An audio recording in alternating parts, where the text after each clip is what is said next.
Hello everyone, I'm Jenny O'Reilly-Jones, Homeless Programs Coordinator for the City of Pasadena. I want to extend my sincere gratitude to you for volunteering to help us conduct the point-in-time homeless count. Your participation is critical to the success of our annual homeless count.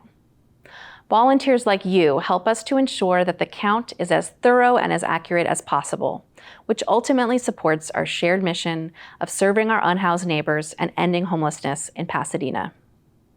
Pasadena's first homeless count took place over 30 years ago in 1992.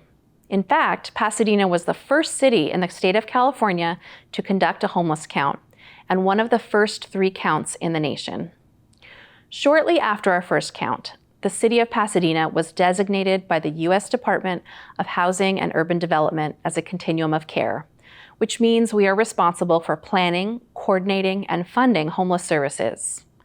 As a continuum of care, we are required to conduct a homeless count during the last 10 days in January on an annual basis. The Pasadena homeless count is conducted separately from the Los Angeles homeless count, although our data is included in countywide results. The information that you will be collecting during the homeless count informs our work throughout the whole year. The count gives us a snapshot of what homelessness in Pasadena looks like on any given night. The surveys you will conduct help us to learn about our neighbors experiencing homelessness and how various demographic groups may be impacted differently. The count helps us answer questions like, how old are our neighbors experiencing homelessness? Are they mostly men or women? Are they families with young children or seniors? Are certain groups falling into homelessness at higher rates than others? All of this valuable information collected by you and your team members guides the work we do as a continuum of care. We use the homeless count data in 2 primary ways. First, we use the data to direct the creation and expansion of homeless services in Pasadena. In recent years, homeless count data has supported the development of new permanent supportive housing for seniors, the expansion of homelessness prevention programming for families, and the updating of zoning laws to make safe parking programs allowable in more spaces across the city. The second way we use our homeless count data is to promote equity by conducting regular and ongoing equity assessments of the homeless services programming we already have.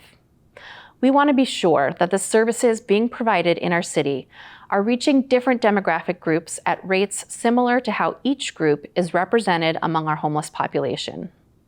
To give a simplified example, if we learn from the homeless count that a certain race makes up 30% of our homeless population, we want to be sure that at least 30% of shelter and permanent housing placements are being provided to people of that race. The demographic information which you will collect enables us to do these assessments and promotes equity in the provision of our limited resources. Your work during the homeless count couldn't be more important in our fight against homelessness. And again, we are so grateful to you for volunteering. The homeless count may take place on a single night and morning in January, but your efforts support the planning, funding, and provision of homeless services in our city all year long. Again, we couldn't do this without you, and we thank you for your commitment and dedication to helping our unhoused neighbors.